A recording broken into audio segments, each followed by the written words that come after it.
ಒಂದು ಕಡೆ ಕಣ್ಣಿಗೆ ಕಾಣದ ಮೈಂಡ್ ಫೀಲ್ಡ್ ಅಂದ್ರೆ ಆಸ್ಫೋಟಕಗಳನ್ನ ಹುದುಗಿಸಿಟ್ಟಿರೋ ಜಾಗದ ನಕ್ಷೆ, ಮತ್ತಿನ್ನೊಂದು ಕಡೆ ಎಷ್ಟೇ ಪೆಟ್ಟು ತಿಂದ್ರೂ ಒಡೆಯದಂತಹ ಒಂದು ಅಭೇದ್ಯವಾದ ರಕ್ಷಣಾ ಕವಚ. ಇವೆರಡನ್ನೂ ಏಕಕಾಲದಲ್ಲಿ ಕೈಗಿಟ್ರೆ ಆ ಪರಿಸ್ಥಿತಿ ಹೇಗಿರಬಹುದು? ಅದೊಂದು ಒಂಥರ ರೋಚಕ, ಜೊತೆಗೆ ಅತ್ಯಂತ ಎಚ್ಚರಿಕೆಯ ಹೆಜ್ಜೆಗಳನ್ನ ಇಡಬೇಕಾದ ಸಮಯ ಆಗಿರುತ್ತೆ. ಖಂಡಿತ. ಏಪ್ರಿಲ್ 2026ರ ತುಲಾರಾಶಿಯ ಗ್ರಹಗತಿಗಳು ನಿಖರವಾಗಿ ಇದೇ ರೀತಿಯ ವಾತಾವರಣವನ್ನ ಸೃಷ್ಟಿಸ್ತಾ ಇವೆ. ಈ ಆಳವಾದ ವಿಶ್ಲೇಷಣೆಗೆ ಸ್ವಾಗತ. ಹೌದು, ಎಲ್ಲರಿಗೂ ಸ್ವಾಗತ.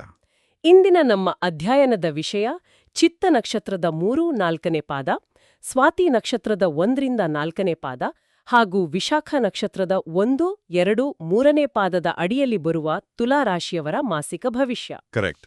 ಮತ್ತಿಲ್ಲಿ ನಮ್ಮ ಉದ್ದೇಶ ಕೇವಲ ಏನಾಗುತ್ತೆ ಅಂತ ಭವಿಷ್ಯ ನುಡಿಯೋದಲ್ಲ. ಬದಲಾಗಿ ಈ ಗ್ರಹಗಳ ಸಂಯೋಜನೆ ನಮ್ಮ ಮನೋವಿಜ್ಞಾನ, ಆರ್ಥಿಕತೆ, ಆರೋಗ್ಯ ಮತ್ತೆ ಸಂಬಂಧಗಳ ಮೇಲೆ ಹೇಗೆ, ಯಾಕೆ ಪ್ರಭಾವ ಬೀರುತ್ತೆ ಅನ್ನೋದನ್ನ ಬಿಡಿಸಿಡೋದು. ನಿಜ. ತುಲಾರಾಶಿಯ ಅಧಿಪತಿಯಾದ ಶುಕ್ರ ಮತ್ತೆ ಇತರ ಗ್ರಹಗಳ ಸ್ಥಾನಪಲ್ಲಟಗಳು ಈ ತಿಂಗಳು ತುಂಬಾನೇ ರೋಚಕವಾಗಿವೆ. ಕಷ್ಟಗಳು ಮತ್ತು ಅದೇ ಸಮಯದಲ್ಲಿ ಅವುಗಳನ್ನ ಎದುರಿಸುವ ಅಗಾಧ ಶಕ್ತಿ ಎರಡೂ ಒಟ್ಟಿಗೆ ಬರ್ತಾ ಇರೋದು ಈ ತಿಂಗಳ ವಿಶೇಷ. ಖಂಡಿತವಾಗ್ಲು. ಈ ವಿಶ್ಲೇಷಣೆಯಲ್ಲಿ ನಾವು ಗಮನಿಸಬೇಕಾದ ಮುಖ್ಯ ಅಂಶ ಅಂದ್ರೆ, ಕೇವಲ ಗ್ರಹಗಳು ಎಲ್ಲಿವೆ ಅಂತ ಹೇಳೋದಿಕ್ಕಿಂತ ಆ ಸ್ಥಾನಗಳು ಒಬ್ಬ ವ್ಯಕ್ತಿಯ ದೈನಂದಿನ ನಿರ್ಧಾರಗಳ ಮೇಲೆ ಹೇಗೆ ಪ್ರಭಾವ ಬೀರ್ತವೆ ಅನ್ನೋ ವಿಶಾಲವಾದ ಚಿತ್ರಣವನ್ನ ಅರ್ಥ ಮಾಡ್ಕೊಳ್ಳೋದು. ಅಂದ್ರೆ ಆ ಬಿಗರ್ ಪಿಕ್ಚರ್ ನೋಡ್ಬೇಕು. ಹೌದು. ಮತ್ತೆ ಇದೊಂದು ಸಾಮಾನ್ಯ ಗೋಚಾರ ಫಲ ಅನ್ನೋದನ್ನ ಕೇಳುಗರು ನೆನ್ಪಿಡಬೇಕು. ಪ್ರತಿಯೊಬ್ಬರ ವೈಯಕ್ತಿಕ ಜಾತಕ, ದಶೆ ಭುಕ್ತಿಗಳ ಆಧಾರದ ಮೇಲೆ ಫಲಿತಾಂಶಗಳು ಸ್ವಲ್ಪ ಬದಲಾಗಬಹುದು. ಇದೊಂದು ಮಾರ್ಗದರ್ಶಿ ನಕ್ಷೆ ಅಷ್ಟೇ. ಓಕೆ, ಹಾಗಾದ್ರೆ ನೇರವಾಗಿ ವಿಷಯಕ್ಕೆ ಬರೋಣ. ನಮ್ಮ ಮೂಲ ವರದಿಗಳ ಪ್ರಕಾರ ತುಲಾ ರಾಶಿಯವರಿಗೆ 6ನೇ ಮನೆಯಾದ ಮೀನರಾಶಿಯಲ್ಲಿ ಈಗಾಗ್ಲೇ ಶನಿ ಇದ್ದಾನೆ. ಮತ್ತೆ ಏಪ್ರಿಲ್ 2ನೇ ತಾರೀಕು ಕುಜ ಅಂದ್ರೆ ಮಂಗಳ ಗ್ರಹ ಕೂಡ ಅದೇ ಸ್ಥಾನಕ್ಕೆ ಬರ್ತಾ ಇದ್ದಾನೆ. ಹೌದು, ಇದೊಂದು ಬಹಳ ಪ್ರಬಲವಾದ ಸಂಯೋಜನೆ. ಜ್ಯೋತಿಷ್ಯದಲ್ಲಿ 6ನೇ ಮನೆ ಅಂದ್ರೆ ಶತ್ರು, ರೋಗ ಮತ್ತೆ ಋಣಗಳ ಸ್ಥಾನ ಅಂತ ಹೇಳ್ತಾರೆ. ಮೇಲ್ನೋಟಕ್ಕೆ ಅಲ್ಲಿ 2 ಪಾಪ ಗ್ರಹಗಳ ಸೇರ್ಪಡೆ ಸ್ವಲ್ಪ ಆತಂಕಕಾರಿಯಾಗಿ ಕಾಣುತ್ತೆ. ಇದರ ವಾಸ್ತವಿಕತೆ ಏನು? ಸಾಮಾನ್ಯ ಗ್ರಹಿಕೆಯಲ್ಲಿ 6ನೇ ಮನೆ ಅಂದ್ರೆ ಸಮಸ್ಯೆಗಳ ಉಗ್ರಾಣ ಅಂತಾರೆ. ಆದರೆ ಜ್ಯೋತಿಷ್ಯದ ಒಳಹುಕ್ಕು ನೋಡಿದಾಗ 6ನೇ ಮನೆ ಕೇವಲ ಶತ್ರುಗಳನ್ನಷ್ಟೇ ಅಲ್ಲ, ಆ ಶತ್ರುಗಳನ್ನ ಎದುರಿಸುವ ಸಾಮರ್ಥ್ಯವನ್ನು ಪ್ರತಿನಿಧಿಸುತ್ತೆ. ಅಂದ್ರೆ ನಮ್ಮ ಫೈಟಿಂಗ್ ಕೆಪಾಸಿಟಿ? ನಿಖರವಾಗಿ. ಶನಿ ಅಂದ್ರೆ ಕಠಿಣ ಶಿಸ್ತು, ಸಹನೆ. ಕುಜ ಅಂದ್ರೆ ಬೆಂಕಿ, ಅಗಾಧವಾದ ಶಕ್ತಿ ಮತ್ತೆ ಯುದ್ಧದ ಮನೋಭಾವ. ಈ 2 ಪ್ರಬಲ ಗ್ರಹಗಳು 6ನೇ ಮನೆಯಲ್ಲಿ ಸೇರಿದಾಗ ಮನುಷ್ಯನೊಳಗೆ ಅಸಾಧಾರಣವಾದ ಒಂದು ಫೈಟಿಂಗ್ ಸ್ಪಿರಿಟ್ ಜಾಗೃತವಾಗುತ್ತೆ. ಅಂದ್ರೆ ಕಷ್ಟಗಳನ್ನ ನೋಡಿ ಓಡಿ ಹೋಗಲ್ಲ. ಕರೆಕ್ಟ್. ಹಿಂದಿನಿಂದ ಕಾಡ್ತಾ ಇದ್ದ ಸಮಸ್ಯೆಗಳನ್ನು ನೋಡಿ ಭಯಪಡುವ ಬದಲು ನೇರವಾಗಿ ಕಣ್ಣಲ್ಲಿ ಕಣ್ಣಿಟ್ಟು ಹೋರಾಡುವ ಪ್ರವೃತ್ತಿ ಬರುತ್ತೆ. ಆಕ್ರಮಣಕಾರಿಯಾಗಿ ಸಮಸ್ಯೆಗಳನ್ನು ಸಾಲ್ವ್ ಮಾಡ್ತಾರೆ. ಇದನ್ನ ಕೇಳಿದ್ರೆ ನನಗೊಂಥರ ಕಠಿಣವಾದ ಮಿಲಿಟರಿ ತರಬೇತಿಯಲ್ಲಿದ್ದೀವಿ ಅಂತ ಅನಿಸ್ತಾ ಇದೆ. ಅಂದ್ರೆ ಕಠಿಣ ತರಬೇತುದಾರರಾಗಿ ಶನಿ ಮತ್ತೆ ಕುಜ ಬೆನ್ನತ್ತಿದ್ದಾರೆ. ಹೌದು, ಅದೊಂದು ಅತ್ಯುತ್ತಮವಾದ ಹೋಲಿಕೆ. ಆದ್ರೆ ವರದಿಗಳಲ್ಲಿ ಇನ್ನೊಂದು ಕುತೂಹಲಕಾರಿ ಅಂಶ ಇದೆ. 9ನೇ ಮನೆಯಾದ ಮಿಥುನ ರಾಶಿಯಲ್ಲಿರೋ ಗುರುಗ್ರಹವು ತನ್ನ ದೃಷ್ಟಿಯಿಂದ ಒಂದು ರಕ್ಷಣಾ ಕವಚವನ್ನ ಒದಗಿಸತ್ತೆ ಅಂತ ಇದೆ. ಹೌದು, ಅದು ಬಹಳ ಮುಖ್ಯವಾದ ಪಾಯಿಂಟ್. ಅಂದ್ರೆ ಕಠಿಣ ಮಿಲಿಟರಿ ತರಬೇತಿಯಲ್ಲಿ ಬಂಡೆ ಹತ್ತಬೇಕಾದ್ರೆ ಬೀಳ್ದಂತೆ ಹಿಡಿದುಕೊಳ್ಳಲು ಸೊಂಟಕ್ಕೊಂದು ಭದ್ರವಾದ ಸೇಫ್ಟಿ ಹಾರ್ನೆಸ್ ಕಟ್ಟಿದಂತೆ ಭಾಸವಾಗ್ತಾ ಇದೆ. ಇದು ಕರೆಕ್ಟ್ ಅಲ್ವಾ? ಖಂಡಿತ. ಗುರುವಿನ ದೃಷ್ಟಿ ನಿಖರವಾಗಿ ಅದೇ ಕೆಲಸ ಮಾಡುತ್ತೆ. 9ನೇ ಮನೆ ಅಂದ್ರೆ ಭಾಗ್ಯ, ಧರ್ಮ ಮತ್ತೆ ದೈವಬಲ. ಅಲ್ಲಿಂದ ಗುರು 6ನೇ ಮನೆಯನ್ನ ನೋಡ್ತಾನೆ. ಅಂದ್ರೆ ಕಷ್ಟದ ಸಮಯದಲ್ಲಿ ಸಹಾಯ ಸಿಗುತ್ತೆ? ಹೌದು. ಹೋರಾಟ ಎಷ್ಟೇ ತೀವ್ರವಾಗಿದ್ರೂ ಬೀಳುವ ಹಂತಕ್ಕೆ ಹೋದಾಗ ಅನಿರೀಕ್ಷಿತವಾಗಿ ಸಹಾಯ ಒದಗಿ ಬರುತ್ತೆ. ಸಮಸ್ಯೆಗಳು ಸಂಪೂರ್ಣವಾಗಿ ನೆಲಕಚ್ಚಲು ಬಿಡಲ್ಲ. ಹೋರಾಟದ ಶಕ್ತಿ ಮತ್ತೆ ಈ ಸೇಫ್ಟಿ ಹಾರ್ನೆಸ್ ಎರಡೂ ಒಟ್ಟಿಗೆ ಕೆಲಸ ಮಾಡೋದೇ ಈ ತಿಂಗಳ ಸ್ಪೆಷಾಲಿಟಿ. ವಾವ್, ಇದು ಒಳ್ಳೆ ವಿಚಾರ. ವೃತ್ತಿಜೀವನ ಮತ್ತು ಆರ್ಥಿಕತೆಯ ಮೇಲೆ ಈ ಹೋರಾಟದ ಮನೋಭಾವ ಹೇಗೆ ಕೆಲಸ ಮಾಡತ್ತೆ ಅಂತ ನೋಡೋಣ. ಏಪ್ರಿಲ್ 13ರವರೆಗೆ ಸೂರ್ಯ ಕೂಡ ಇದೇ 6ನೇ ಮನೆಯಲ್ಲಿರ್ತಾನೆ ಅಲ್ವಾ? ಹೌದು. ಸೂರ್ಯ ಅಂದ್ರೆ ಆಡಳಿತ, ಸರ್ಕಾರ ಮತ್ತು ಅಧಿಕಾರ. ಸೂರ್ಯ 6ನೇ ಮನೆಯಲ್ಲಿದ್ದಾಗ ಆಫೀಸಲ್ಲಿರೋ ಹಳೆಯ ಪೆಂಡಿಂಗ್ ಫೈಲ್ಗಳು, ಆಡಿಟ್ ರಿಪೋರ್ಟ್ಗಳು ಅತ್ಯಂತ ವೇಗವಾಗಿ ಕ್ಲಿಯರ್ ಆಗ್ತವೆ. ಕೆಲ್ಸದ್ ಕಡೆ ಫುಲ್ ಫೋಕಸ್ ಇರುತ್ತೆ. ಕರೆಕ್ಟ್. ಆದರೆ ಸೂರ್ಯ, ಶನಿ, ಕುಜ ಈ 3 ಉಗ್ರಗ್ರಹಗಳು 6ನೇ ಮನೆಯಲ್ಲಿ ಸೇರೋದ್ರಿಂದ ಕಚೇರಿಯ ವಾತಾವರಣದಲ್ಲಿ ಒಂದು ಪ್ರೆಷರ್ ಕುಕ್ಕರ್ ಸ್ಥಿತಿ ನಿರ್ಮಾಣ ಆಗುತ್ತೆ. ಟಾರ್ಗೆಟ್ ಮುಟ್ಲೇಬೇಕು ಅನ್ನೋ ಹಠ ಹೆಚ್ಚಾಗುತ್ತೆ. ಆ ಪ್ರೆಷರಿಂದ ಸಹೋದ್ಯೋಗಿಗಳ ಜೊತೆ ಸಣ್ಣಪುಟ್ಟ ಘರ್ಷಣೆಗಳು ಆಗೋ ಚಾನ್ಸಸ್ ಇದೆಯಾ? ಖಂಡಿತವಾಗ್ಲೂ ಮೇಲಧಿಕಾರಿಗಳ ಜೊತೆ ಕಠಿಣ ಮಾತುಕತೆಗಳು ಅನಿವಾರ್ಯ ಆಗ್ಬೋದು. ಆದ್ರೆ ಏಪ್ರಿಲ್ 14ನೇ ತಾರೀಕು ಸೂರ್ಯ 7ನೇ ಮನೆಗೆ ಅಂದ್ರೆ ಮೇಷರಾಶಿಗೆ ಕಾಲಿಟ್ಟಾಗ ಈ ವಾತಾವರಣ ಸಂಪೂರ್ಣವಾಗಿ ಬದಲಾಗುತ್ತೆ ಅಂತ ಮೂಲಗಳು ಹೇಳ್ತಾವೆ. ಮೇಷದಲ್ಲಿ ಸೂರ್ಯ ಉಚ್ಚ ಸ್ಥಿತಿಯಲ್ಲಿರ್ತಾನೆ ಅಲ್ವಾ?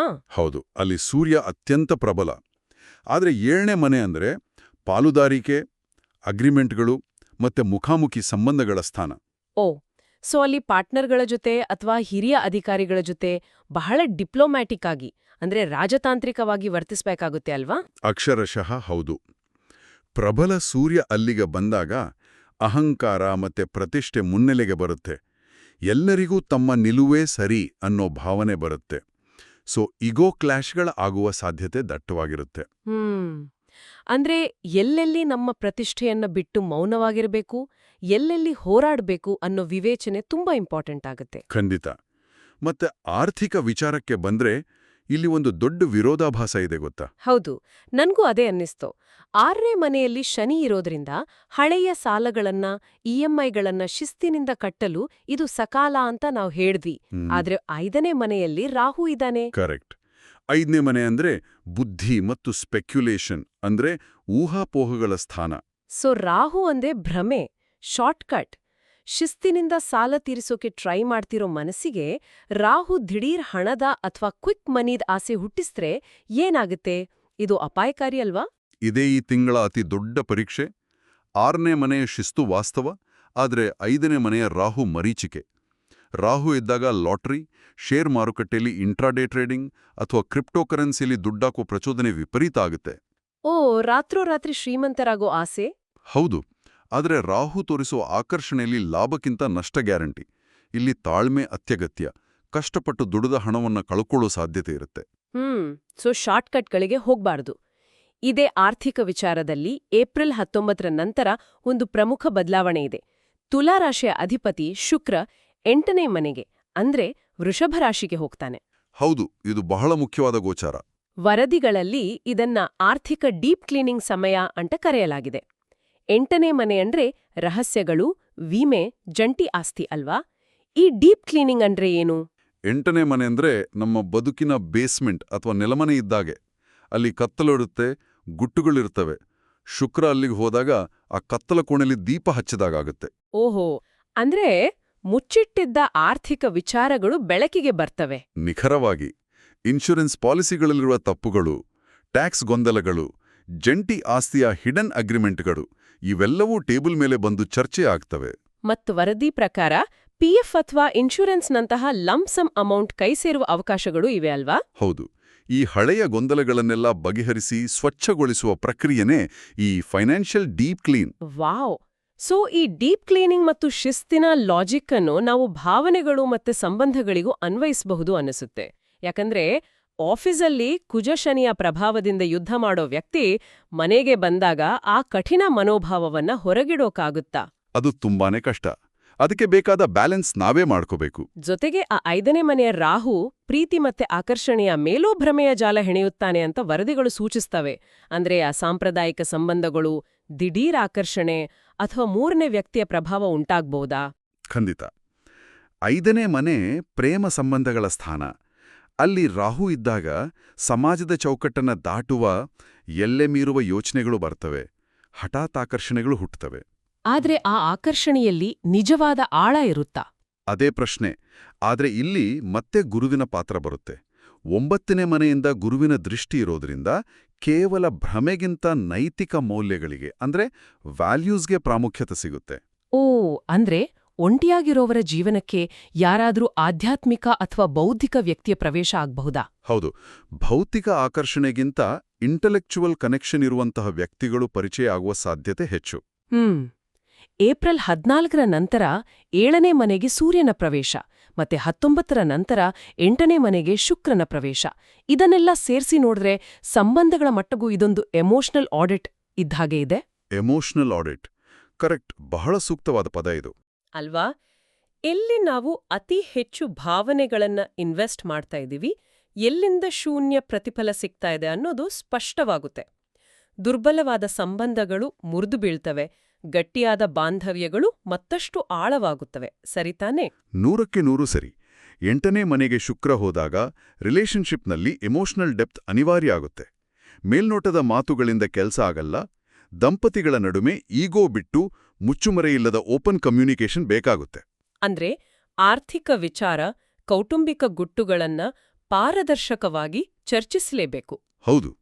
ಮತ್ತು ಸಂಬಂಧಗಳ ಬಗ್ಗೆ ಮಾತನಾಡುವಾಗ 11ನೇ ಮನೆಯನ್ನ ಮರೆಯುವಂತಿಲ್ಲ. ಅಲ್ಲಿ ಕೇತು ಇದ್ದಾನೆ. ಓ ಹೌದು, 11ನೇ ಮನೆ ಅಂದ್ರೆ ಲಾಭ ಮತ್ತು ಸ್ನೇಹಿತರ ಸ್ಥಾನ. ಕೇತು ಅಂದ್ರೆ ವಿರಕ್ತಿ ಅಥವಾ ಕತ್ತರಿಸೋದು.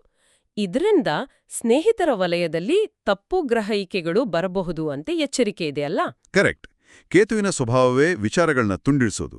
ಸೊ ವಾಟ್ಸ್ಆಪ್ ಗ್ರೂಪ್ಗಳಲ್ಲಿ ಅಥವಾ ಸೋಷಿಯಲ್ ಮೀಡಿಯಾದಲ್ಲಿ ಹಾಕುವ ಸಣ್ಣ ಮೆಸೇಜ್ ಕೂಡ ಜನರಿಗೆ ಸಂಪೂರ್ಣ ವಿಭಿನ್ನವಾಗಿ, ನಕಾರಾತ್ಮಕವಾಗಿ ಅರ್ಥ ಆಗ್ಬೋದು.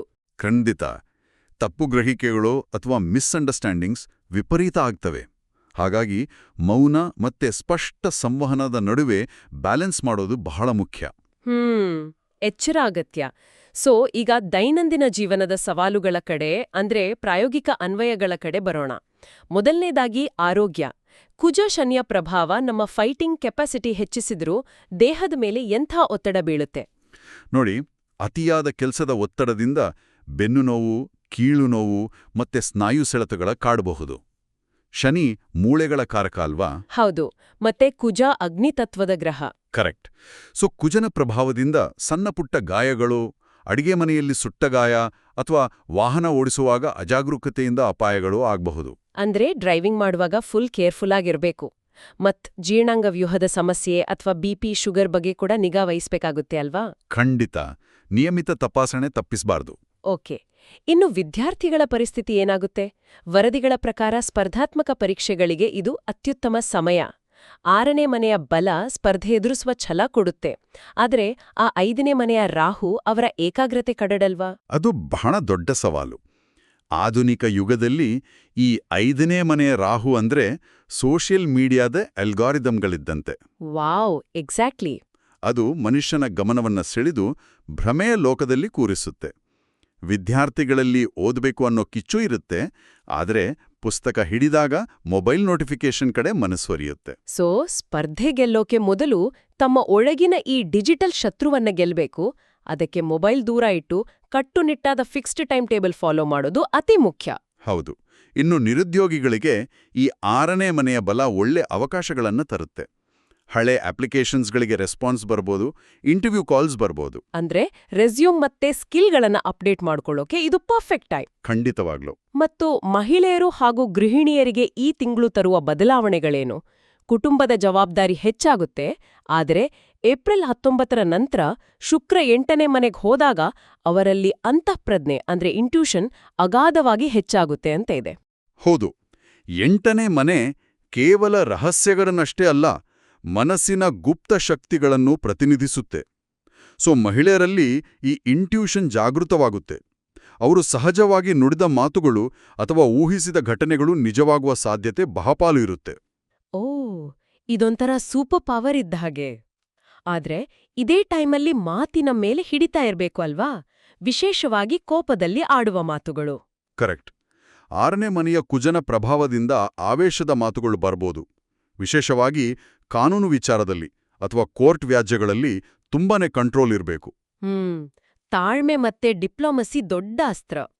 ಸೊ ಈಗ ಈ ಎಲ್ಲಾ ಗ್ರಹಗತಿಗಳ ಪ್ರಭಾವವನ್ನ ಬ್ಯಾಲೆನ್ಸ್ ಮಾಡಲು ವರದಿಗಳಲ್ಲಿರೋ ಪರಿಹಾರಗಳ ಕಡೆ ಅಂದ್ರೆ ರೆಮಿಡೀಸ್ ಕಡೆ ಗಮನ ಹರಿಸೋಣ. ಹೌದು, ಪರಿಹಾರಗಳು ಬಹಳ ಮುಖ್ಯ. ಶುಕ್ರವಾರದೊಂದು ಲಕ್ಷ್ಮೀದೇವಿಗೆ ಕನಕದಾರ ಸ್ತೋತ್ರ ಪಠಣ ಮಾಡೋದು, ದುರ್ಗಮ್ಮನಿಗ ಅರಿಶಿಣ ಕುಂಕುಮ ಸಮರ್ಪಣೆ ಮತ್ತೆ ಧ್ಯಾನ ಮಾಡೋದು ತುಂಬಾ ಒಳ್ಳೆಯದು. ಮತ್ತೆ ಶನಿಯ ಪ್ರಭಾವ ತಗ್ಗಿಸಲು ಶನಿವಾರ ಬಡವಲಿಗೆ, ಅಂಗವಿಕಲರಿಗೆ ಆಹಾರ ನೀಡುವುದು, ಕಪ್ಪು ಬಟ್ಟೆ ಅಥವಾ ಬೇಸಿಗೆ ಆಗಿರೋದ್ರಿಂದ ಚಪ್ಪಲಿ ದಾನ ಮಾಡುವುದು ಉತ್ತಮ ಅಂತ ಸೂಚಿಸಲಾಗಿದೆ. ಜೊತೆಗೆ ಪ್ರತಿದಿನ ಓಂ ಶಂ ಶನೇಶ್ಚರಾಯ ನಮಃ ಅಥವಾ ಓಂ ನಮೋ ನಾರಾಯಣಾಯ ನಮಃ ಮಂತ್ರ ಜಪ ಮಾಡೋದು ಮನಸ್ಸಿಗೆ ಶಾಂತಿ ಕೊಡುತ್ತೆ. ಆದ್ರೆ ಈ ಪರಿಹಾರಗಳ ಬಗ್ಗೆ ನಾವು ಒಂದು ವೈಜ್ಞಾನಿಕ ದೃಷ್ಟಿಕೋನ ಇಟ್ಕೊಳ್ಳೋದು ಸೂಕ್ತ ಅಲ್ವಾ? ಅಂದ್ರೆ ಪರಿಹಾರ ಮಾಡಿದ ತಕ್ಷಣ ಕಷ್ಟಗಳೆಲ್ಲ ಮ್ಯಾಜಿಕ್ ಮಾಡಿದ ಹಾಗೆ ಸಂಪೂರ್ಣವಾಗಿ ಅಳಿಸೋಗಲ್ಲ. ಖಂಡಿತ ಇಲ್ಲ. ಶನಿವಾರ ದಾನ ಮಾಡೋದು ಕೇವಲ ಆಚರಣೆ ಅಲ್ಲ, ಅದೊಂದು ಮಾನಸಿಕ ಪ್ರಕ್ರಿಯೆ, ನಮ್ಮ ಅಹಂಕಾರವನ್ನ ಕರಗಿಸಿಕೊಳ್ಳುವ ವಿಧಾನ. ಹೌದು, ಮಂತ್ರಪಠನ ಕೂಡ ಏಕಾಗ್ರತೆ ಹೆಚ್ಚಿಸುವ, ಮನಸ್ಸನ್ನ ಶಾಂತಗೊಳಿಸುವ ಟೆಕ್ನಿಕ್. ಈ ಪರಿಹಾರಗಳು ಕಷ್ಟಗಳನ್ನ ಎದುರಿಸುವ ಬುದ್ಧಿ ಮತ್ತೆ ಶಕ್ತಿಯನ್ನ ಒದಗಿಸುತ್ತವೆ ಅಷ್ಟೇ. ಎಕ್ಸಾಕ್ಟ್ಲಿ. ಮನುಷ್ಯ ತನ್ನ ಮೈಂಡನ್ನ ತಾನೇ ಟ್ಯೂನ್ ಮಾಡ್ಕೊಳ್ಳುವ ವ್ಯವಸ್ಥೆ ಇದು. ಸೊ ಒಟ್ಟಾರೆಯಾಗಿ ಏಪ್ರಿಲ್ ತಿಂಗಳ ಪ್ರಮುಖ ಅಂಶಗಳನ್ನು ಕ್ರೋಢೀಕರಿಸೋದಾದ್ರೆ 6ನೇ ಮನೆಯ ಬಲವು ಅಗಾಧವಾದ ಹೋರಾಟದ ಮನೋಭಾವ ಕೊಡುತ್ತೆ. ಗುರುವಿನ ದೃಷ್ಟಿ ಸೇಫ್ಟಿ ಹಾರ್ನೆಸ್ ತರಹ ರಕ್ಷಣೆ ನೀಡುತ್ತೆ. ಹೌದು, ಮತ್ತೆ ಆರ್ಥಿಕತೆಯಲ್ಲಿ ರಾಹುವಿನ ಭ್ರಮೆಗೆ ಬೀಳ್ದೆ ಡೀಪ್ ಕ್ಲೀನಿಂಗ್ ಕಡೆ ಗಮನ ಕೊಡಬೇಕು. ಮತ್ತೆ ಸಂಬಂಧಗಳಲ್ಲಿ ಈಗೋ ಬಿಟ್ಟು ಮುಕ್ತವಾಗಿ ಮಾತನಾಡುವ ಮೂಲಕ ಆ ಇಮೋಷನಲ್ ಆಡಿಟ್ ಅನ್ನ ಯಶಸ್ವಿಯಾಗಿ ದಾಟಬೇಕು. ಕರೆಕ್ಟ್. ಕಷ್ಟಗಳು ಮತ್ತೆ ಆ ಕಷ್ಟಗಳಿಂದ ರಕ್ಷಿಸುವ ಶಕ್ತಿ ಎರಡೂ ಜೊತೆಯಾಗಿ ಸಾಗುವ ಅಪರೂಪದ ತಿಂಗಳಿದು. ಅದ್ಭುತ! ಈ ವಿಶ್ಲೇಷಣೆಯ ಕೊನೆಯಲ್ಲಿ ಕೇಳುಗರಿಗೆ ಕಾಡುವ ಒಂದು ಪ್ರಮುಖ ಯೋಚನೆಯೆಂದರೆ, ನಾವು ಸ್ಟಾರ್ಟಿಂಗ್ನಲ್ಲಿ ಮಾತಾಡಿದ ಆ ಮಿಲಿಟರಿ ತರಬೇತಿ ಮತ್ತೆ ನಕ್ಷೆಯ ಉಪಮೆಗೆ ಮರಳೋಣ. ಈ ಗ್ರಹಗತಿಗಳು ನಮಗೆ ಕೇವಲ ಒಂದು ನಕ್ಷೆಯನ್ನ ಅಂದ್ರೆ ಮ್ಯಾಪ್ ಮಾತ್ರ ನೀಡುತ್ತವೆ. ಆರ್ಥಿಕತೆಯಲ್ಲಿ ಎಲ್ಲೆಲ್ಲಿ ಗುಂಡಿಗಳಿವೆ, ಸಂಬಂಧಗಳ ಹಾದಿಯಲ್ಲಿ ಎಲ್ಲೆಲ್ಲಿ ಟ್ರಾಫಿಕ್ ಇರಬಹುದು ಅಂತ ತೋರಿಸ್ತವೆ ಅಷ್ಟೇ. ಹೌದು, ದಾರಿ ಮಾತ್ರ ತೋರಿಸ್ತವೆ. ಆದ್ರೆ ವಾಹನದ ಸ್ಟೇರಿಂಗ್ ಹಿಡಿದು ಸಾಗ್ಬೇಕಾದವರು ಮನುಷ್ಯರು. ಎಲ್ಲಿ ಅತಿವೇಗವಾಗಿ ನುಗ್ಗಿ ಫೈಟ್ ಮಾಡಬೇಕು ಮತ್ತೆ ಎಲ್ಲಿ ಸಂಪೂರ್ಣ ಮೌನವಾಗಿ ರಾಜತಾಂತ್ರಿಕತೆಯಿಂದ ಕಾಯಬೇಕು ಅನ್ನೋ ನಮ್ಮ ಸ್ವಂತ ವಿವೇಚನೆಯೇ ಈ ಏಪ್ರಿಲ್ ತಿಂಗಳ ನಿಜವಾದ ಗೇಮ್ ಚೇಂಜರ್. ಅಕ್ಷರಶಃ ಸತ್ಯ. ನಕ್ಷತ್ರಗಳು ನಮ್ಮ ಪ್ರವೃತ್ತಿಯನ್ನ ಸೂಚಿಸಬಹುದು, ಆದ್ರೆ ನಮ್ಮ ಹಣೆಬರಹವನ್ನ ನಿರ್ಧರಿಸೋದು ನಮ್ಮ ನಿರ್ಧಾರಗಳೇ ಅಲ್ವೇ? ಇದರ ಬಗ್ಗೆ ಸ್ವಲ್ಪ ಯೋಚಿಸಿ. ಖಂಡಿತ, ಇದೊಂದು ಒಳ್ಳೆ ವಿಚಾರ. ಈ ಪ್ರಶ್ನೆಯೊಂದಿಗೆ ಇಂದಿನ ಆಳವಾದ ವಿಶ್ಲೇಷಣೆಯನ್ನ ಮುಕ್ತಾಯಗೊಳಿಸೋಣ. ಹೊಸ ವಿಷಯಗಳನ್ನ ಕಲಿಯುವ ನಿಮ್ಮ ಉತ್ಸಾಹ ಹೀಗೇ ಇರಲಿ. ಮಗದೊಂದು ಕುತೂಹಲಕಾರಿ ವಿಷಯದೊಂದಿಗೆ ಮತ್ತೆ ಭೇಟಿಯಾಗೋಣ.